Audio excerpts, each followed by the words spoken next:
Muy buenas noches con todos los presentes. El día de hoy vamos a continuar con las sesiones de este curso que estamos haciendo, este taller que estamos haciendo de antropología filosófica. Está organizado principalmente por la Sociedad de Filosofía de El Salvador y por la Asociación de Estudiantes de Filosofía del Perú, la CEFIP. En la sesión anterior, para hacer una recapitulación, tuvimos como título Alma, Razón y Polis, el nacimiento de la antropología clásica, dirigido por la doctora Yatsibe Mendoza y Tomás Fernández Vaca. En esta cuarta sesión vamos a hablar de antropología eclesiástica. La sesión número 4 del día de hoy se llama Antropología eclesiástica. El ponente que nos acompaña el día de hoy es Jesús Rodríguez González, también de México, igual que la doctora Yatsibe que nos acompañó la anterior vez. Y muy aparte, para hablar un poco de nuestro invitado del día de hoy, él es licenciado en Teología por el Seminario Bíblico de Puebla, licenciado en Comunicación por Universidad Autónoma de Laguna, y ha tenido distintos diplomados en hermenéutica analógica con Mauricio Beuchot.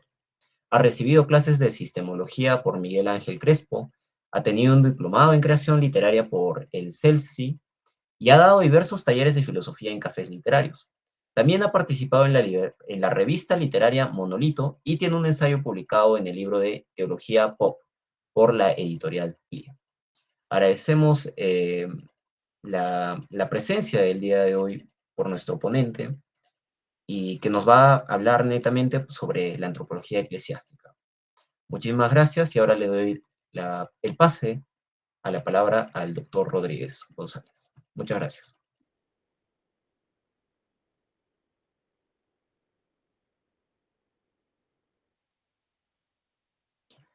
Por mientras voy a estar pasando el enlace de la asistencia del día de hoy con todos para que puedan estar llenando los datos.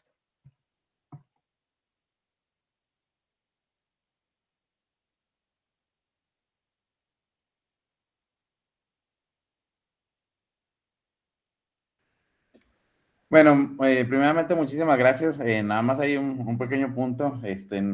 Le agradezco mucho, pero espero yo algún día llegar a ser doctor, pero por el momento solamente somos licenciados, ¿verdad?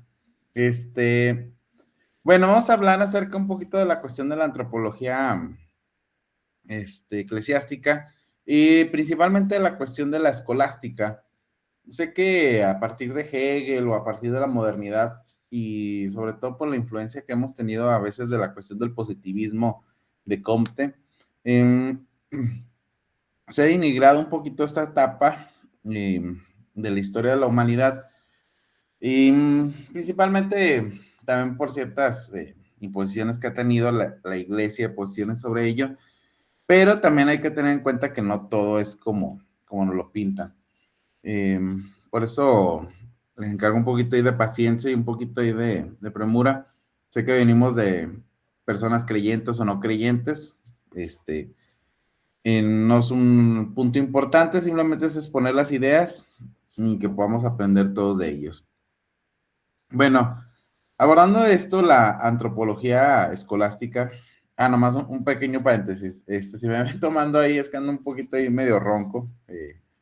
Ahí pues ando tomando un poquito ahí de té y café. Bueno, vamos ahora sí a iniciar puntualmente. La antropología escolástica constituye uno de los momentos más decisivos en la historia del pensamiento occidental. No solamente por su carácter filosófico, sino por la profunda elaboración metafísica que realizó acerca del ser humano. Lejos de ser una simple prolongación doctrinal de la fe cristiana, como muchas veces se piensa, la reflexión medieval sobre el hombre articuló más una síntesis filosófica de gran complejidad que integró elementos desde la Biblia, que obviamente eran cristianos, patrísticos, aristotélicos y neoplatónicos en un sistema coherente. Bueno, obviamente dentro de su metafísica y su cosmovisión, ¿da? En efecto, el pensamiento medieval no desarrolló una antropología autónoma en el sentido moderno del término, pero sí elaboró una comprensión sistemática del hombre como una criatura racional, libre, espiritual y orientada teleológicamente hacia Dios. Esta orientación finalista es el eje estructurante de toda la antropología escolástica, el cual es: el hombre no puede comprenderse desde sí mismo, sino desde su origen, creación, su condición, o sea, composición, y la hermófica, caída y gracia, y su destino, que es la bienaventuranza. Desde el punto de vista histórico, la antropología escolástica no surge en el vacío, sino se encuentra precedida por la patrística, especialmente por la síntesis agustiniana, y alcanza su máxima sistemacidad con Santo Tomás de Aquino en el siglo XIII. La recuperación del corpus aristotélico, mediado por el mundo árabe, especialmente por Averroes, y la tradición islámica, permitió a la escolástica formular una mayor precisión a la unidad sustancial del hombre y superar ciertos dualismos excesivos heredados del neoplatonismo. Principalmente en esta charla nos vamos a enfocar eh, en dos pensadores que son San Agustín de Hipona y Santo Tomás de Aquino. Principalmente sabemos que hay muchísimos otros pensadores como Pedro Lombardo, también tenemos directamente a los nominalistas o a Occam y todos ellos, pero principalmente nos vamos a enfocar en esto porque son los representantes máximos y del cual se toma muchísimo de las ideas que se bebe de esta metafísica. Ahora, la antropología escolástica, por tanto, no debe entenderse como un simple episodio religioso, sino como una etapa clave en la conciliación de categorías filosóficas fundamentales, como es concepto de persona, naturaleza, sustancia, acto y potencia, esencia y existencia, libertad, ley natural y fin último. O sea, de hecho, muchas de estas ideas realmente se desarrollan durante esta etapa y muchas de estas categorías siguen estructurando la discusión antropología contemporánea, aun cuando se presenten bajo nuevas terminologías. Entonces, el hombre desde que empezó a tener uso de su conciencia y replantear su pasado, siempre se pregunta por sí mismo quién es, de dónde viene o hacia dónde va. Preguntas que ha respondido de las más diversas formas y métodos. Y entre todos estos métodos, la filosofía escolástica y patrística, que está principalmente engarzada con la teología cristiana, respondió a estas cuestiones con sus fórmulas y sus presupuestos. Aunque debemos decir que por su relación con la teología, los temas referentes a la cuestión del hombre buscaban responder principalmente a estas cuestiones antes mencionadas y también a las relacionadas a la composición esencial del hombre en cuerpo y alma, el libre albedrío y a la inmortalidad del alma. No, hermano, no hay presentación, la verdad es que me faltó un poquito de tiempo ahí. Espero si hay alguna duda, alguna cuestión, estoy atento para responder a las preguntas. Sin embargo, conviene subrayar que estas preguntas no son meramente psicológicas ni existenciales en un sentido moderno, sino que son profundamente metafísicas. Cuando el pensamiento patrístico y escolástico interroga por el hombre, lo hace dentro de una estructura ontológica del ser. O sea, en este sentido, el hombre no es considerado simplemente como un fenómeno biológico o social, como es en la cuestión moderna, sino como una criatura cuyo estatus ontológico depende de su relación con el ser absoluto.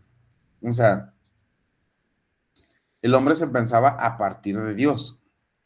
La antropología escolástica no es autónoma, o sea, está inserta en una metafísica de la creación. El cristianismo, al empezar a mezclarse con la filosofía griega, y debemos decirlo igualmente, con las filosofías orientales que estaban alrededor de ellos, tuvo que empezar a tener cierto concordismo entre la escritura, los padres y las especulaciones filosóficas. Que debemos decir que, de alguna manera, algunos pensadores era muy difícil que concordan dentro de todo esto. Si alguien estudia un poquito ahí los padres de la iglesia, o sea, la patrística, puede notar que aunque había ciertas líneas generales en las cuales todos podían estar de acuerdo, sí había muchísimas diferencias entre los pensamientos de uno y sobre otro. Ahora, avanzando en este tema, por lo tanto, el cristianismo, por lo tanto, tuvo que empezar a tener cierta oscilación entre el a priori de los presupuestos metafísicos de la revelación y el a posteriori de las implicaciones metafísicas sobre el hombre que estaban expuestos en la misma revelación. De ahí que tuviera que hacer de las interpretaciones bastantes alegorías de los textos para poder encajar pues absolutamente todo. De hecho, o sea, si alguien ha leído algunas cuestiones de la escolástica, la verdad es que la escolástica todo lo quería saber. Obviamente, desde una perspectiva teológica. Recordemos que hay varios giros en la filosofía, como ustedes bien saben, entre los cuales en la cuestión de la escolástica hay un giro teológico. Ahora, este esfuerzo hermenéutico no fue accidental, sino estructural. O sea, los padres de la iglesia comprendieron que el cristianismo no podía limitarse a una proclamación querigmática, sino que debía entrar en diálogo con el logos filosóficos. En este punto es fundamental recordar la labor de figuras como Justino Mártir, Clemente de Alejandría u Orígenes, quienes intentaron mostrar que la filosofía griega era una preparación pedagógica para el evangelio o para el cristianismo. De hecho, muchísimos padres de la iglesia hablaban de algunas profecías que estaban inscritas, bueno, dentro de su interpretación de Platón, ¿no? Ahora, este concordismo no era una simple conciliación superficial, sino la convicción de que la verdad es una y que no puede contradecirse a sí misma. Como decía Santo Tomás de Aquino, toda verdad es verdad del Espíritu Santo. Ahora, esto tiene muchísimas implicaciones y yo sé que para la cuestión de la palabra hombre, o sea, de hecho el tema antropológico es bastante vasto, simplemente por el hecho de que si uno estudia a muchísimos pensadores, si estudia uno, por ejemplo, a Foucault, que dice que el hombre ha muerto en las palabras y las cosas, si uno le pregunta a Descartes qué es el hombre, si le pregunta a uno a Heidegger qué es el hombre, y si le pregunta a uno a los escolásticos qué es el hombre, cada uno de nosotros, cada uno de ellos, les va a dar una respuesta diferente. Ahora, debemos decir que aunque se trata del tema del hombre, este giro que se da en la cuestión cristiana, la cuestión escolástica, es bastante radical. O sea, por eso muchos le llaman un giro teológico, porque en la filosofía griega, el hombre, en cierta manera, no es un tema fundamental, central en todo su pensamiento, dado que la filosofía griega es cosmocéntrica. O sea, el tema antropológico no tenía una prioridad metafísica. Para el pensamiento griego, el hombre y el mundo se encontraban íntimamente vinculados y jamás contrapuestos. Por tanto, para la filosofía griega, el hombre como el mundo estaban dotados de vida y alma. Debemos recordar la visión de los dioses que tenían los griegos, que no son dioses tan abstractos como el dios cristiano, sino que realmente eran impresiones antropomórficas del hombre o deseos del hombre. Y es que, aunque en Platón y Aristóteles encontramos reflexiones profundas sobre el alma, pero siempre dentro de un horizonte cosmológico. El hombre es un microcosmo, no es el centro absoluto. Y aquí es donde se da la cuestión de la ruptura cristiana, que consistía precisamente en introducir una antropología teocéntrica, donde el hombre es imagen de Dios, o la palabra imago Dei, y por ello, o por tanto, posee una dignidad incomparable. Ahora, cuando entra el cristianismo, como estoy diciendo, en la filosofía griega había una visión cosmocéntrica, pero entra el cristianismo y esta perspectiva cambia a partir del imago Dei, ya que el hombre no es un simple componente del universo, sino una criatura privilegiada creada por Dios a su imagen. Este cambio de visión genera toda una antropología en el que el hombre es visto como una realidad singular y digna. De hecho, el concepto de persona fue fundamentalmente desarrollado y reformulado por el cristianismo a partir de la necesidad de explicar sus dogmas centrales. ¿Cuáles son los dogmas centrales del cristianismo? La Trinidad y la Encarnación. Y cuando entra el cristianismo, a partir de la necesidad de estos conceptos, el concepto de persona lo eleva a una acepción funcional, a una definición ontológica de máxima dignidad. Disculpen.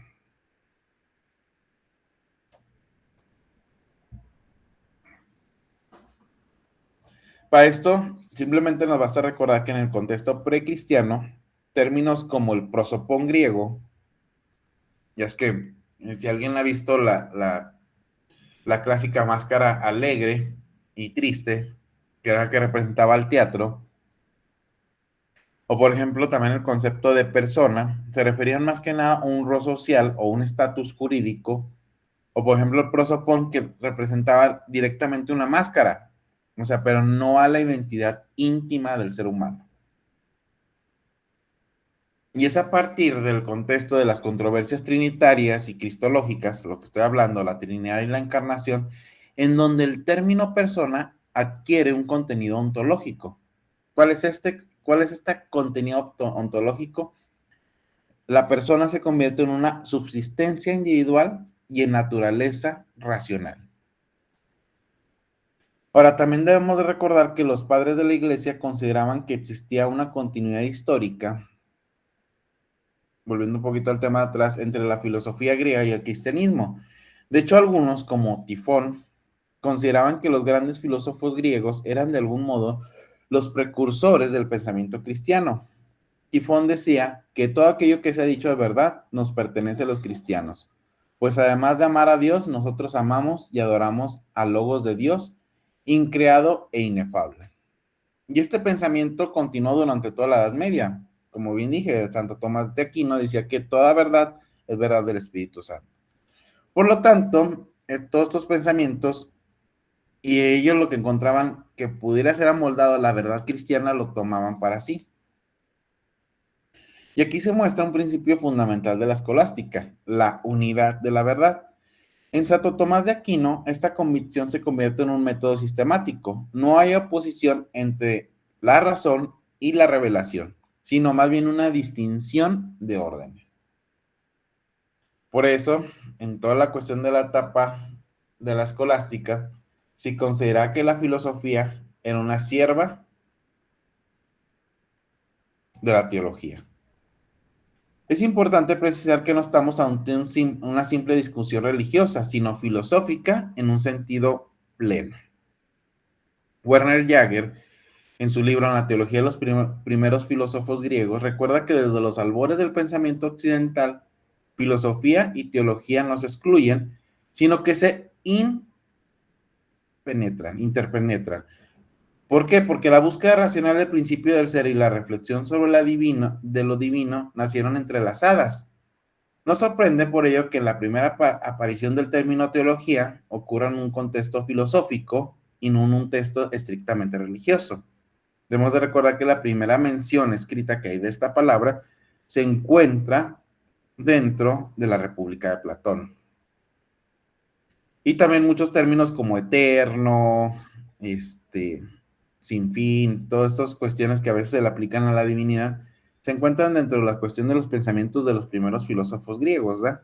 Ahora, ya yéndonos, que todo esto es como un prefacio que le estoy diciendo, o sea, estaban los padres, toman de los filósofos griegos, hay un cambio de perspectiva ontológica en cuanto a la cuestión del término persona, y todo esto empieza a llegar a la cuestión de la antropología agustiniana, Santo Tomás de Aquino, que debemos de recordar que a final de cuentas es uno de los pilares de la cultura occidental y del pensamiento, ¿eh?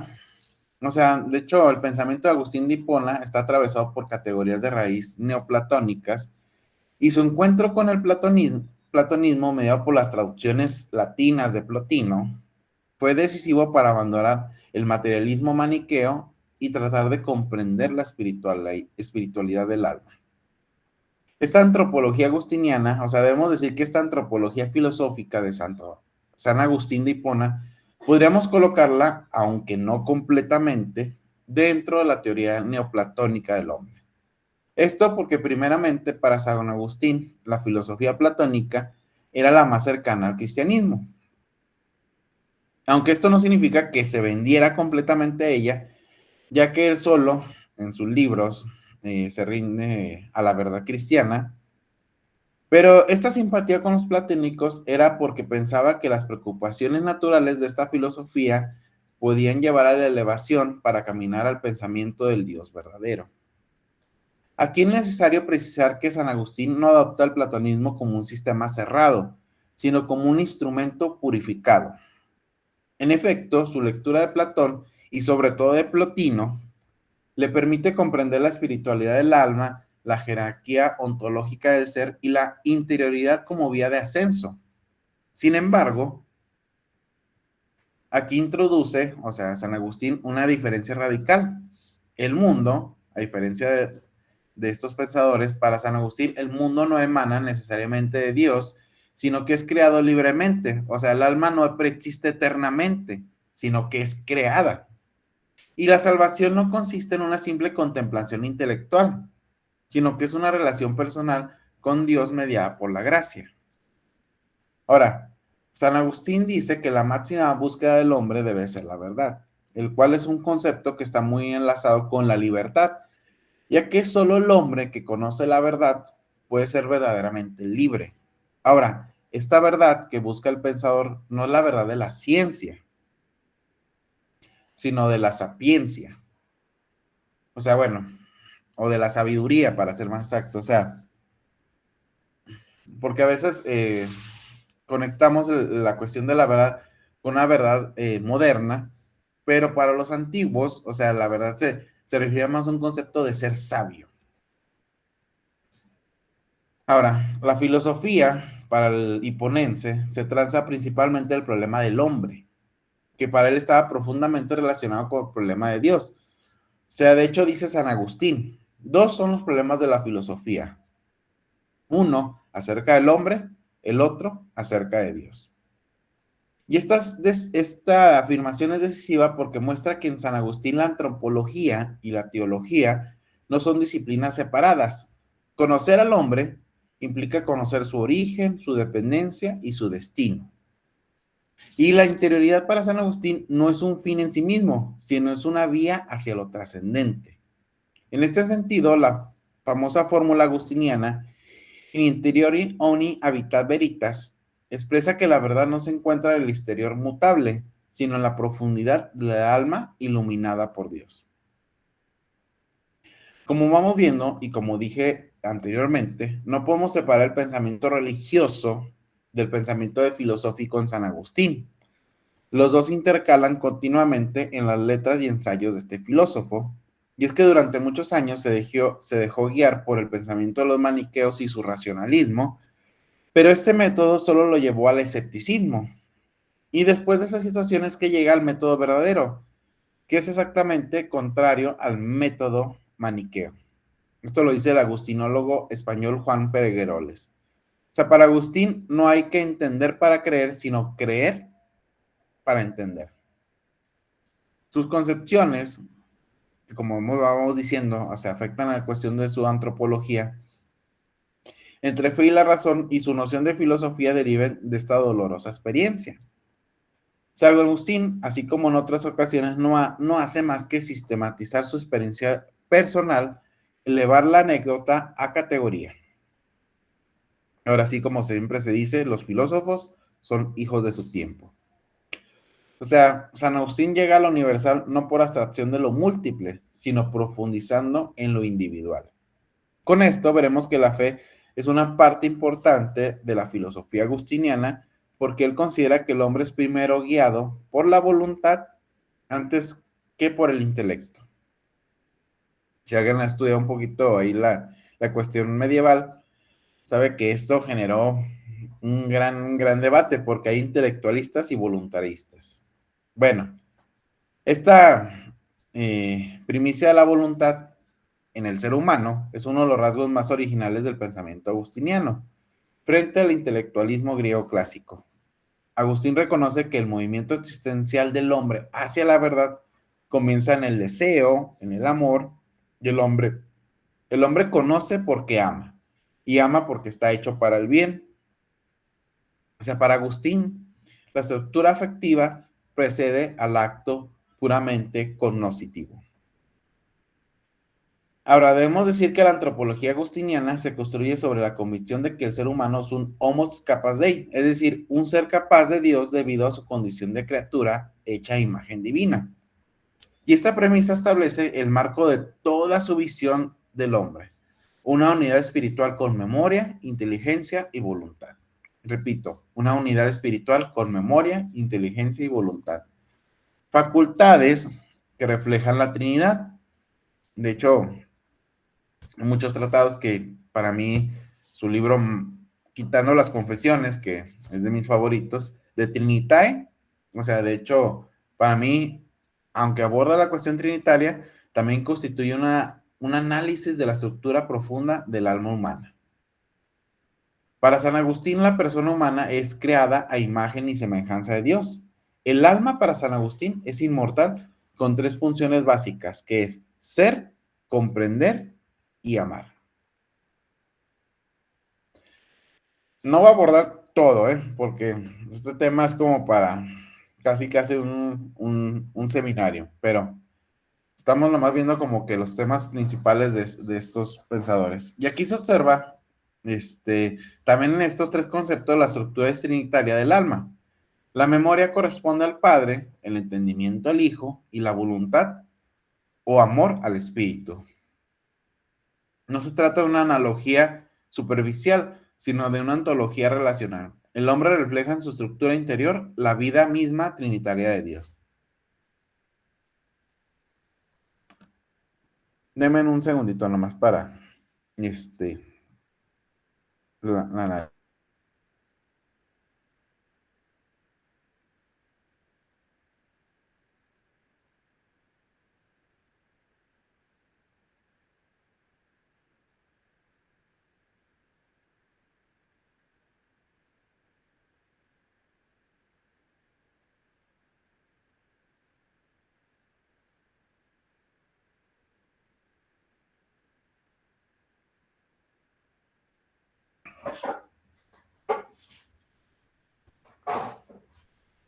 Disculpen, que ando, como les digo, ando un poco malo.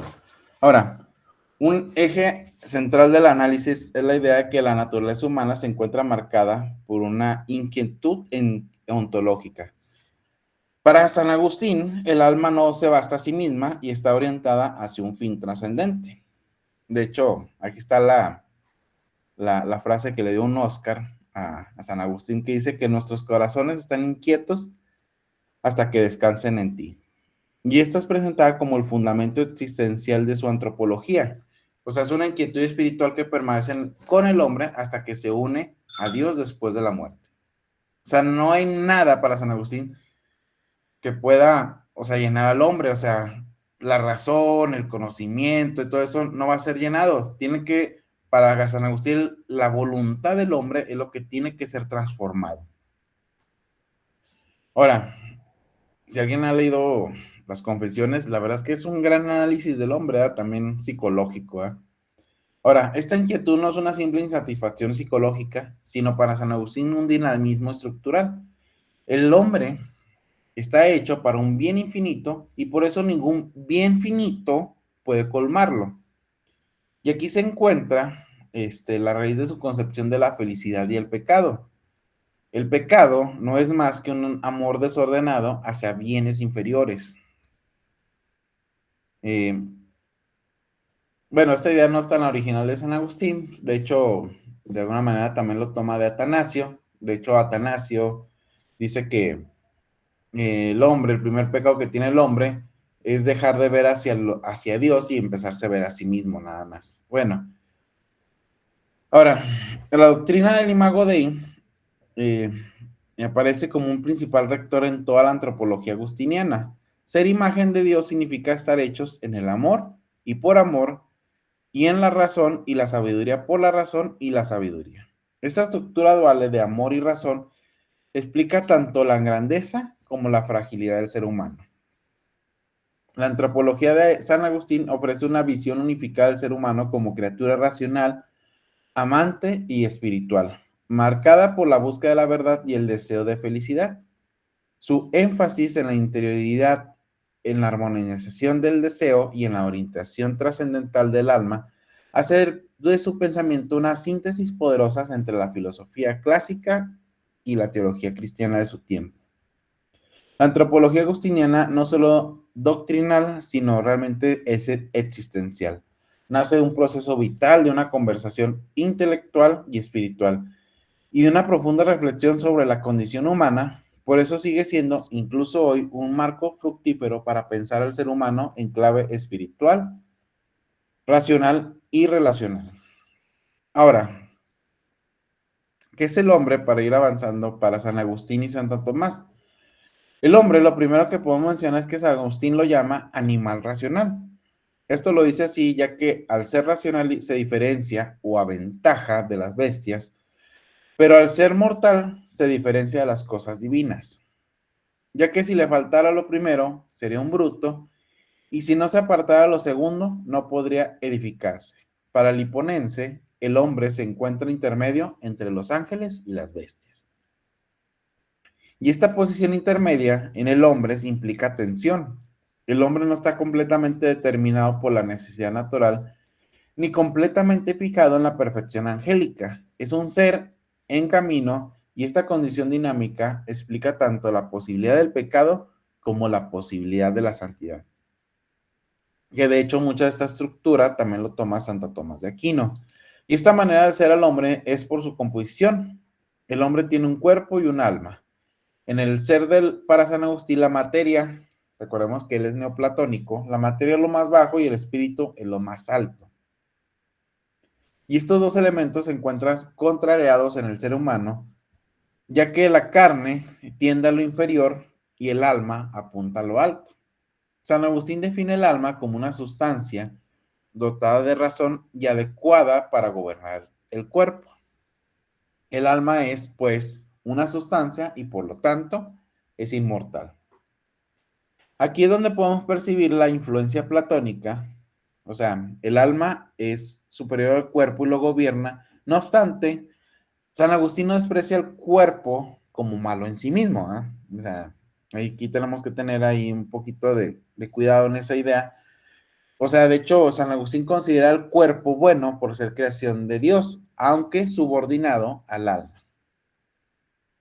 Ahora, Copleston menciona sobre este punto, ¿eh? Por ejemplo, la idea de la persistencia del alma, como vimos unas ideas más atrás, no aparece en el pensamiento cristiano si exceptuamos a unos cuantos pensadores primitivos como Orígenes, que habían sufrido la influencia del neoplatonismo. Sin embargo, una concepción casi platónica entre el alma y el cuerpo está implícita. Por ejemplo, en la descripción que hace San Agustín del hombre, en donde dice que el hombre es un alma racional que usa un cuerpo mortal y terrenal. Continuando con San Agustín, menciona que debido a que el alma alberga verdades eternas y es capaz de contemplar a Dios, concluye por tanto, que el alma es inmortal. Y esto no significa que fuera eterna, o sea, que siempre existiera en el tiempo, ya que esta cualidad solo le pertenece a Dios, sino que habiendo creada, esta ya no puede ser destruida.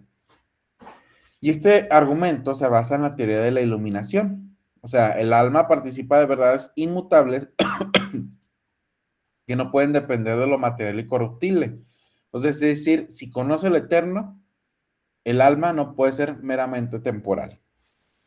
Para Santo Tomás de Aquino, recordemos que él no es neoplatónico, sino aristotélico, el ser humano no está compuesto de dos sustancias, no está compuesto de dos sustancias, el alma y el cuerpo, sino que son una sola sustancia en la cual se pueden distinguir dos factores compuestos.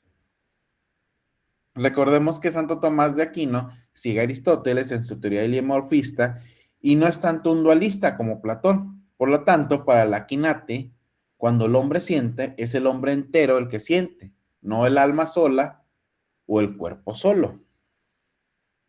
Y en palabras, otra vez de Copleston, dice, y cito, el cuerpo sin alma para Santo Tomás de Aquino no es un cuerpo hablando estrictamente, es un agregado de cuerpos como se manifiesta rápidamente por la desintegración que se presenta después de la muerte. y aunque el alma humana sobrevive a la muerte, no es en términos estrictos una persona humana cuando está separada del cuerpo, pues la palabra persona significa una sustancia completa de la naturaleza racional. Aquí hay que tener diferencia de, de San Agustín, o sea, tanto más, si digo un poquito más a la cuestión escritural, tomando en cuenta que, por ejemplo, hay una mala idea pensando que por ejemplo, el fin último en el cristianismo es de que te mueras y te vayas al cielo y estés flotando ahí en la inmensidad de Dios, cuando realmente el fin último del cristianismo es la resurrección. Y lo interesante es que la resurrección es en carne. O sea, de hecho, la teología cristiana es muy carnal. Por eso, en ese sentido, Santo Tomás de Aquino se toma más de la cuestión escritural. Ok. Y aquí voy a dejar una diferencia fundamental.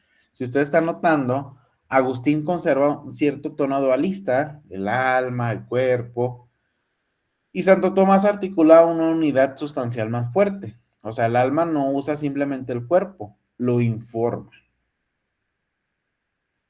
Ya viendo, aquí podemos ya empezar a ver cómo ve cada uno de estos pensadores, cómo ve el cuerpo, cómo ve el hombre, cómo está compuesto, cómo es hecho. ¿Eh? Ahora, avanzando un poquito más rápido, ya vimos la cuestión de la composición del hombre y vamos a ver cómo es que el hombre conoce, según San Agustín de Hipona.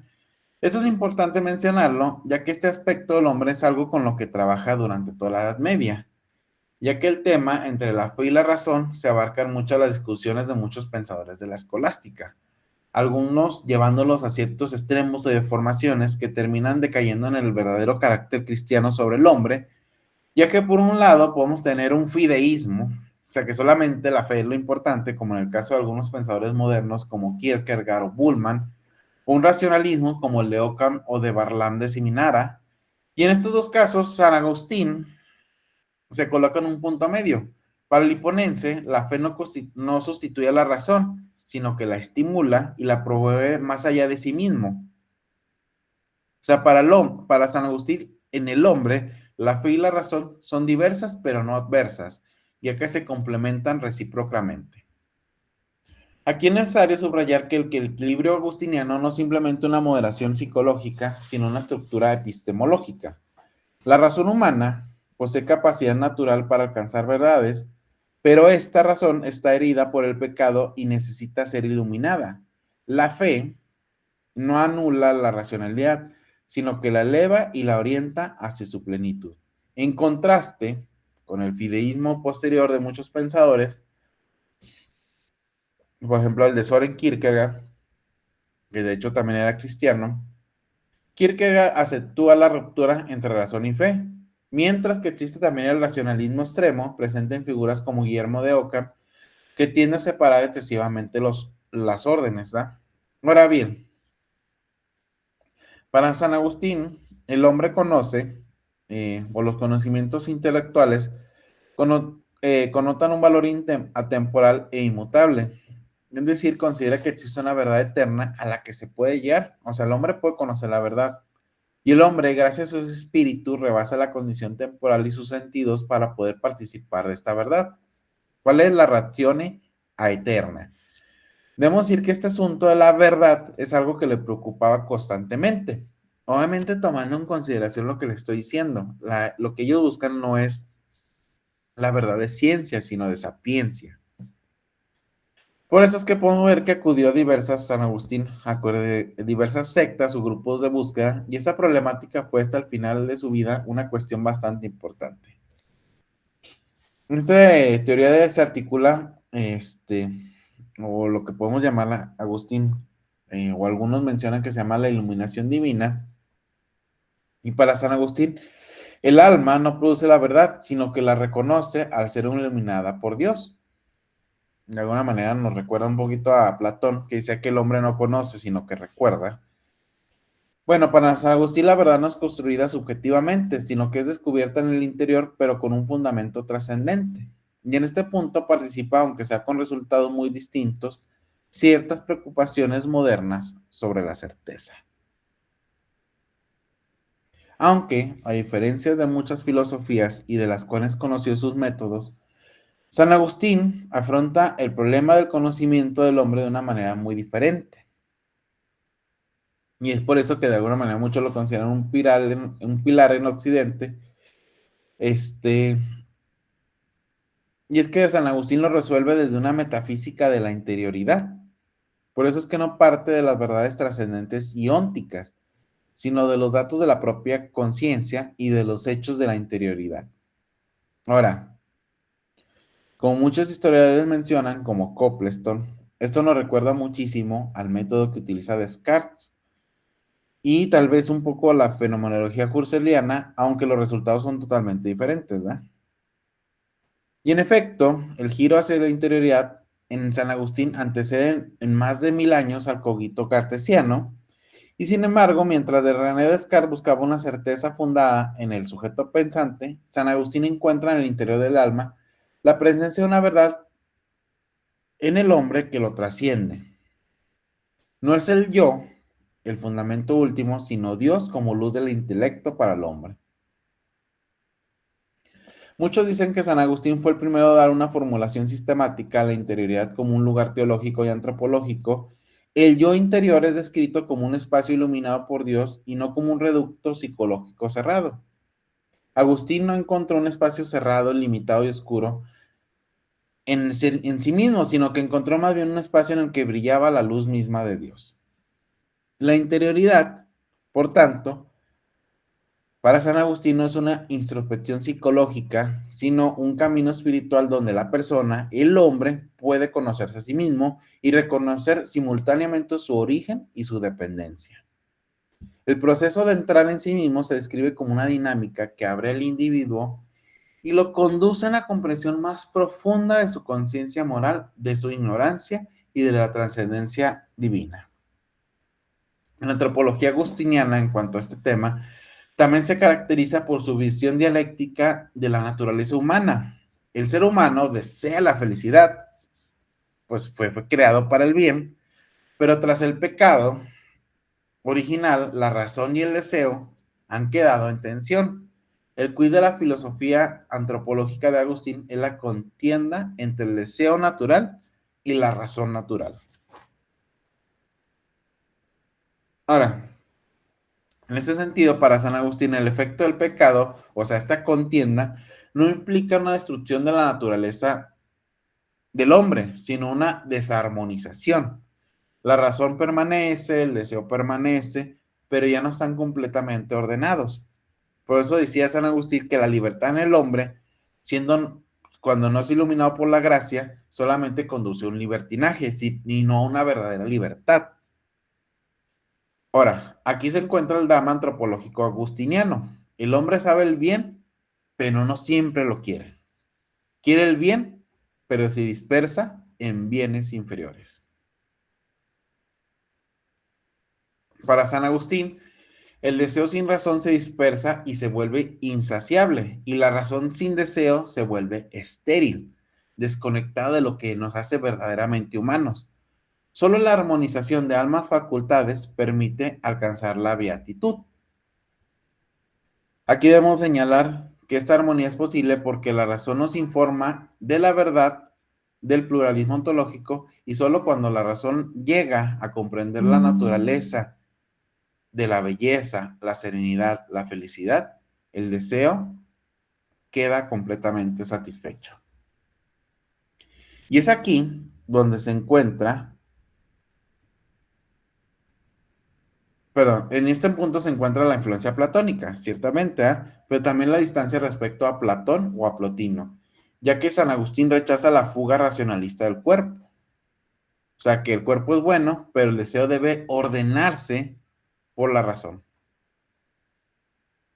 Volviendo al punto de la búsqueda de verdad, para ser partícipes de esta verdad, de la verdadera verdad, debemos saber que como para San Agustín el hombre primeramente conoce las cosas. Para San Agustín, el proceso del conocimiento sensible sigue una trayectoria lineal y en primer lugar el cuerpo recibe pasivamente las impresiones de los objetos.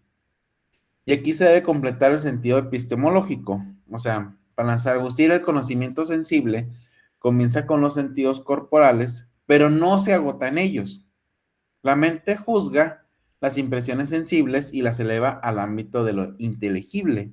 Y la sensación no es negada, pero subordinada a la actividad superior del alma. Así, el conocimiento en San Agustín tiene una estructura ascendente. Es sensación, juicio interior y el último, iluminación. Ahora, ya para ir terminando, la felicidad en el hombre, o sea, ¿qué es la felicidad en el hombre para ir terminando para San Agustín y Santo Tomás de Aquino? En este tema concierne importantemente la antropología de estos dos pensadores, ya que se refiere al fin último del hombre, o lo que significa cuál es la felicidad plena de este. Para Santo Tomás de Aquino, la felicidad no puede consistir en ningún bien creado, pues no sería un bien universal que aquiete el apetito del hombre, ya que esto solo puede hacerlo Dios. Y es aquí donde sigue Santo Tomás de Aquino, sigue completamente a San Agustín.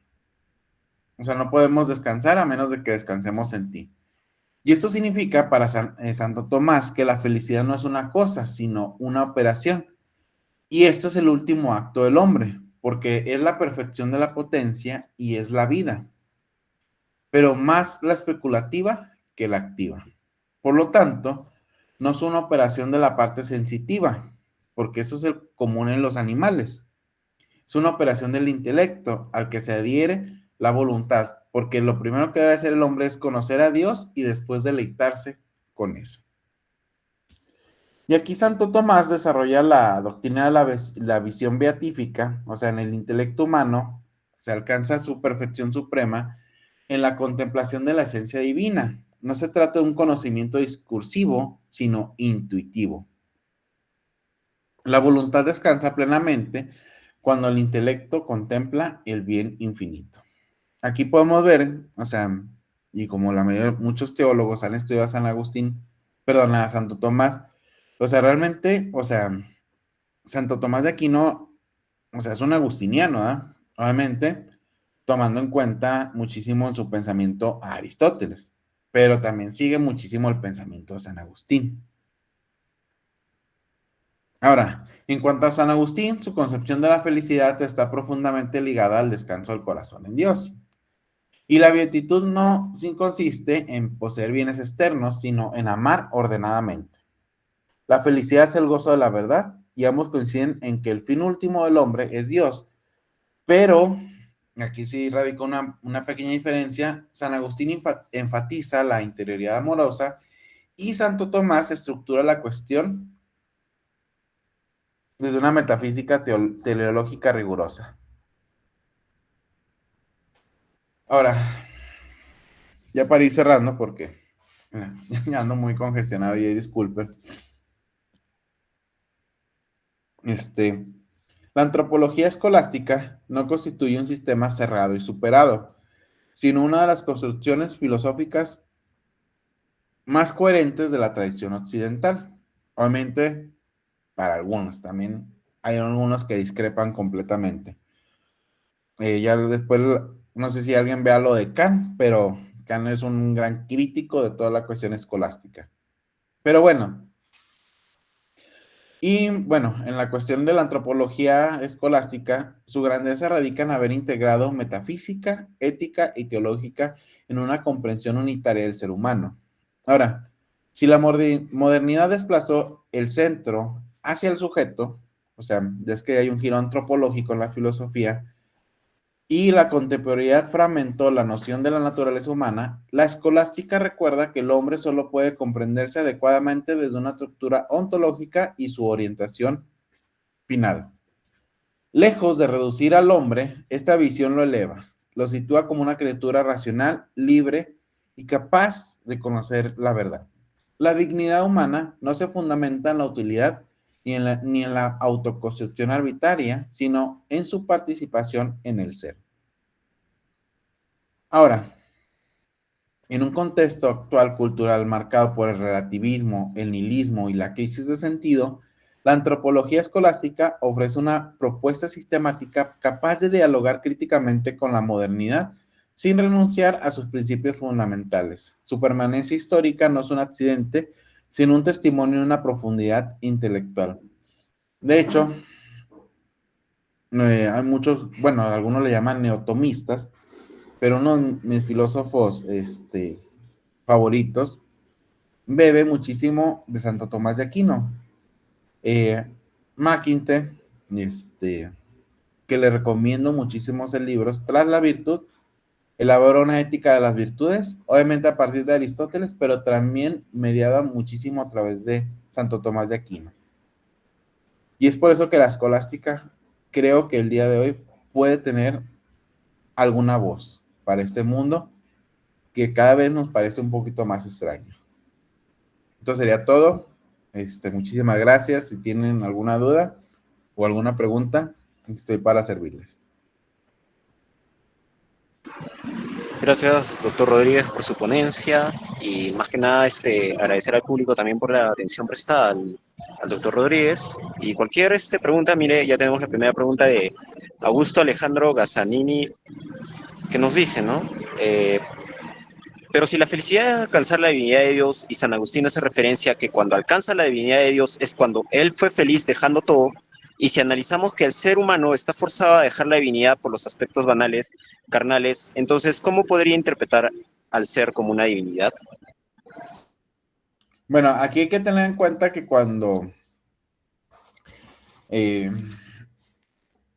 hay que tener en cuenta un poquito ahí la cuestión de la antropología cristiana y debemos de recordar, como dice una frase que dice, creo que también la parafrasea C.S. Lewis, que dice que el hombre, el hijo del hombre, bueno, el hijo de Dios se hizo hombre para que los hombres pudieran ser hijos de Dios. En ese sentido, la traducción más precisa, por ejemplo, tomando a la cuestión de Ireneo de León, que fue alumno de Papías y Papías fue alumno del evangelista Juan, él dice que el Hijo de Dios se hizo hombre para que los hombres pudiéramos ser dioses, tomando en cuenta que lo hace referencia a un dioses con D minúscula. En ese sentido, la participación de la naturaleza humana en la naturaleza divina es posible a partir de que la naturaleza divina participa en la naturaleza humana, o sea, se van interconectando. Y en ese sentido, no significa que San Agustín diga que hay que dejar las cosas de la tierra, sino más bien, como estamos diciendo, orientarlas hacia su fin. O sea, debemos de tomar en cuenta que, por ejemplo, para San Agustín el mal no existe. O sea, el mal no existe como tal, sino que es una ausencia del bien.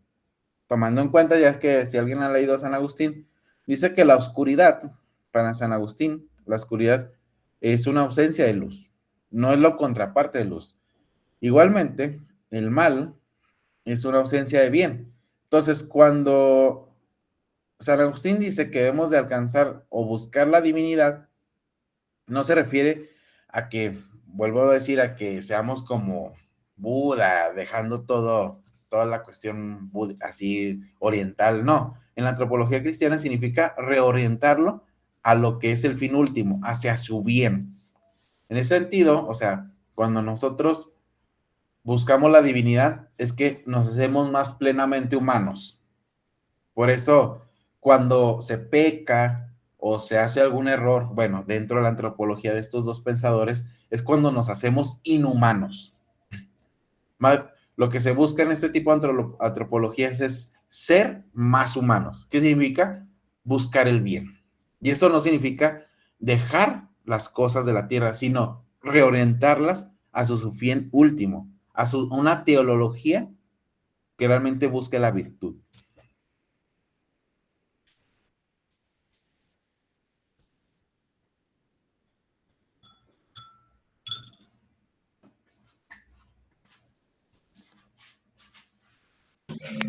Bueno, si alguien más tiene alguna pregunta extra respecto al lo que expuso el doctor Rodríguez, puede dejarlo en lo que es el tema de los mensajes, por favor. Esperamos hasta las 9:10 para que se acumulen las preguntas.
Si a alguien le interesa, nada más como complemento, les voy a decir un poquito de los libros donde saqué todas las cuestiones de las fuentes. Les recomiendo, bueno, a lo mejor se presenta al revés, es Juan Luis Lorda, que es para una idea cristiana del hombre, que es una aproximación teológica a la antropología. Es bastante básico.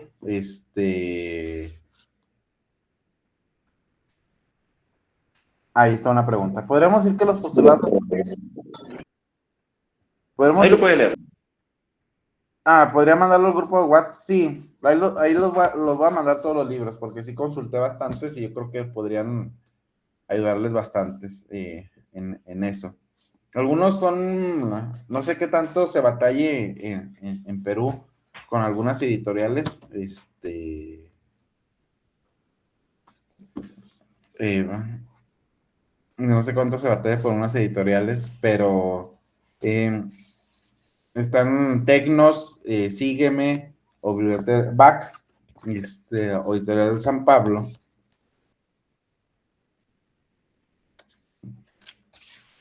O, por ejemplo, bueno, de todos modos los voy a mandar ahí todos los libros, y consulté bastantes. Ahora, siguiendo con la pregunta fundamental, podemos decir que los postulados antropológicos de Santo Tomás de Aquino son una superación de los de San Agustín. Ay, esa pregunta está difícil, ¿eh? Y bueno, de alguna manera, personalmente, a mí me gusta más San Agustín, ¿eh? Hablando de alguna manera, me gusta más San Agustín, pero creo que en el tema antropológico sí me parece mejor estructurado y mejor planteado el tema en Santo Tomás de Aquino. Yo creo que ahí San Agustín se deja influenciar bastante por Plotino, y creo que en algunas situaciones con su radicalidad,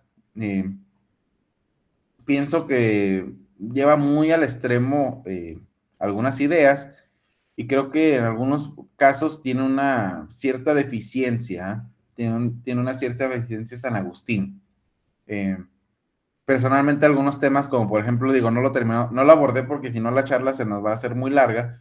Por ejemplo, el tema de la cuestión del pecado.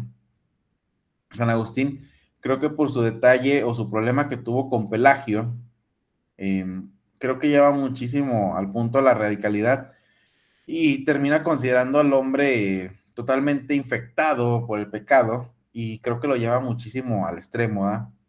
Entonces, pero sí, en algunos puntos yo creo que Santo Tomás tiene una mejor antropología en algunos puntos, y por lo tanto, a tener una antropología un poquito más estructurada, creo que tiene un mejor planteamiento ético, Santo Tomás de Aquino.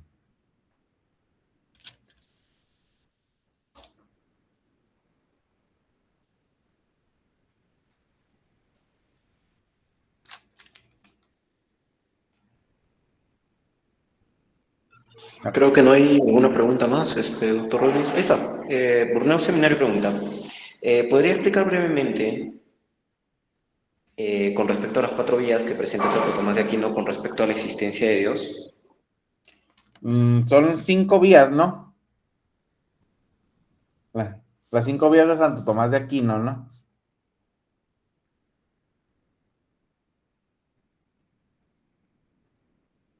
Sí, bueno, las cinco, bueno, no son tanto el tema, o sea, la verdad es que, miren, yo de todos modos nomás tomo en consideración, me tomo un poquito en consideración, que tomando en cuenta que la cuestión de la suma teológica, valga, es una suma teológica, no es una suma filosófica.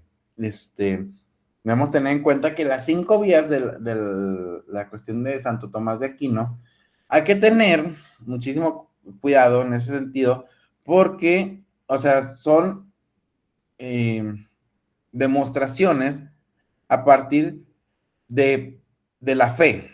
O sea, de hecho, o sea, debemos de tomar en cuenta que Santo Tomás de Aquino presupone la fe del que está leyendo la suma teológica y luego de a partir de ahí estructura esa fe. De hecho, hay que tener en cuenta también que todas estas demostraciones son a posteriori. O sea, lo que quiero decir es que, o sea, se dan por hecho de que ya hay una presuposición de fe. A diferencia del argumento ontológico de Dios, por ejemplo, no es un argumento a priori, sino esto es una posterioridad, que es la vía del movimiento, la vía de la causa eficiente, o sea, por ejemplo, el, de alguna manera en la primera vía, pues, Santo Tomás dice que todo lo que mueve es movido por otro y para evitar una serie infinita, debe haber una causa incausada, en la cual tenga un principio en el cual nadie la haya movido antes, ¿verdad? O sea, que no exista antes algo de él. Obviamente aquí está tomando un poquito de Aristóteles, ¿verdad? Pues está la causa eficiente, que es la causa incausada, o sea, todo efecto tiene una causa eficiente y como nada puede ser causa de sí mismo, o sea, en ese sentido hay que postular una causa que sea incausada, que en este caso es Dios, ¿verdad? O sea, también la vía de la contingencia, o sea, en ese sentido, o sea, las cosas existen, pero no pueden existir. Recordemos que hay seres necesarios y seres contingentes. O sea, y debe haber un ser necesario, o sea, y por lo tanto ese ser necesario por sí mismo, o sea, pues es Dios. Ahí le estoy haciendo un resumen muy rápido, ¿eh? O sea, también las vías de la perfección, o sea, pues ya es que se observa en la naturaleza que hay vida, hay cosas más o menos buenas o verdaderas y nobles, y estas gradaciones implican, o sea, la existencia de un ser que sea perfecto, o sea, si existe algo mejor que el otro, debe haber un ser que sea perfecto en todo. De alguna manera, aquí está eh, tomando un poquito el argumento ontológico en el cual dice que si pensamos, si alguien ha leído el argumento ontológico, en el cual dice que yo al no ser un ser perfecto, puedo pensar en la perfección, por esto se deriva que debe existir un ser perfecto, porque yo puedo pensar perfecto a pesar de que yo no soy perfecto. Pero aquí Santo Tomás lo deforma un poquito y lo convierte en algo posteriori. Y pues habla acerca de la cuestión de la vía de la finalidad o el orden del mundo, ¿eh? O sea, debe haber algo, o sea, necesita ser algo que necesita ser ordenado por una inteligencia superior. En este caso, debe haber algo que lo ordene. En este caso, pues es Dios. Pero si se fijan, en todos estos casos son a posteriori, o sea, hay que tener un poquito en cuadro porque yo he visto así como que peleas de apologética y todo eso, quieren utilizar las 5 vías, pero o sea, ni siquiera Santo Tomás los utiliza para eso, ¿eh?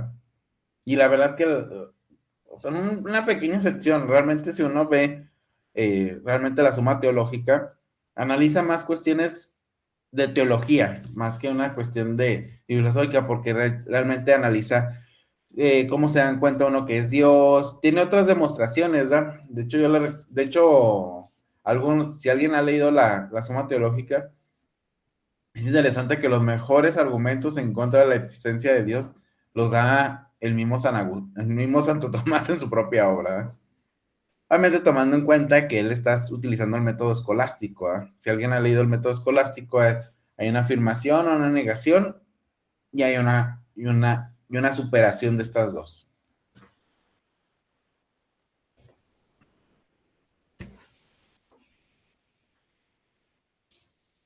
Hay una pregunta bastante larga de Oscar Palomino que encontramos en el chat. ¿Cómo podría dialogar la visión del ser humano como síntesis de Dios en San Agustín y la síntesis alma, cuerpo y razón fe en Tomás de Aquino con las propuestas de transformación de la conciencia y evolución espiritual planteadas por algunos esotéricos y místicos, por ejemplo, la teosofía de Elena Blavatsky, la de George Gurdjieff, Teilhard de Chardin, Krishnamurti, y considera que existe alguna relación o quieren llegar al mismo punto? Mira, siendo muy, muy sincero, he sabido algo de la teosofía, nunca la he estudiado, la verdad es que se me haría muy difícil o estaría mintiendo si te diera alguna. Atérnida de Chadín lo he visto en algunos artículos, pero nunca lo he abordado. Pero referente ahí a alguna cuestión que a lo mejor te podría interesar, eh, hay un libro en cuanto a cuestiones orientales que te puede llamar la atención, que se llama El Cristo, el Eterno Tao. Si alguien ha leído un poquito de la filosofía oriental, hay un concepto muy fundamental que se llama Tao, en el cual este autor ortodoxo, del cristianismo ortodoxo, une que lo que estos pensadores orientales que estaban haciendo era una prefiguración de lo que representaría Cristo o lo que representaría el cristianismo para la humanidad.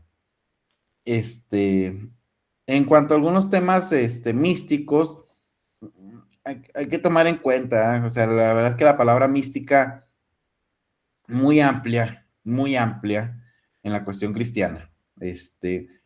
Para la cuestión occidental, el tema místico a veces es un poquito más como éxtasis, eh, pero el misticismo en la iglesia oriental, aunque se le presenta mucho como una imagen, como una iglesia mística, mmm, tiene otra visión sobre la mística. Entonces, la palabra se me hace un poquito compleja.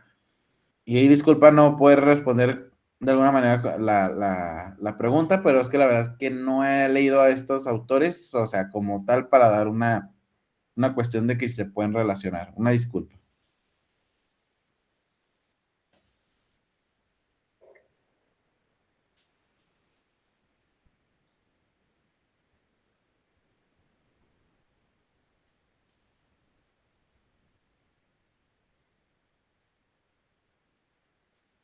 Creo que eso sería todo, señor Rodríguez. ¿O hay alguna pregunta más? A ver, esperemos el chat.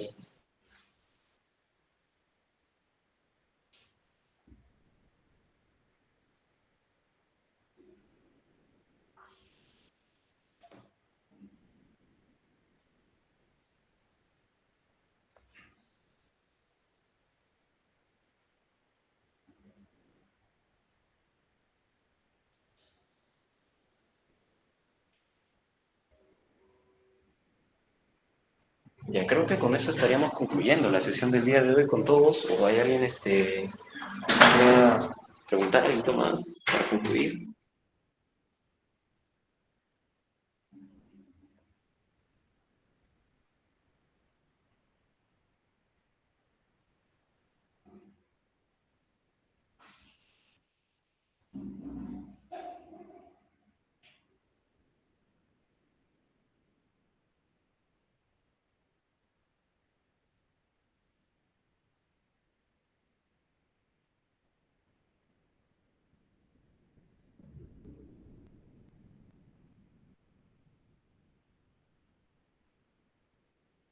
Ya, genial. Entonces con esto concluiríamos la sesión de hoy.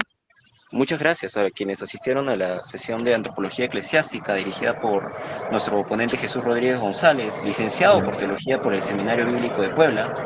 Y más que nada, invitarlos también a nuestra siguiente sesión que vamos a tener sobre Kant y Sartre, libertad y responsabilidad. donde vamos a tener como ponentes a Eric Osvaldo Pérez Alcántara, maestro de filosofía de la Universidad Autónoma de Metropolitana, y a David Valerio Miranda, licenciado y haciendo su maestría en filosofía por la Universidad Autónoma de Zacatecas. Ambos son mexicanos, de igual manera, seguimos con invitados mexicanos por 3 veces seguidas. Y nada, invitarlos a la siguiente sesión. Y muchas gracias al doctor Rodríguez por esta magnífica ponencia sobre filosofía eclesiástica. Muchas gracias. Buenas Vale, noches. gracias a todos.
¿Lo vas a meter?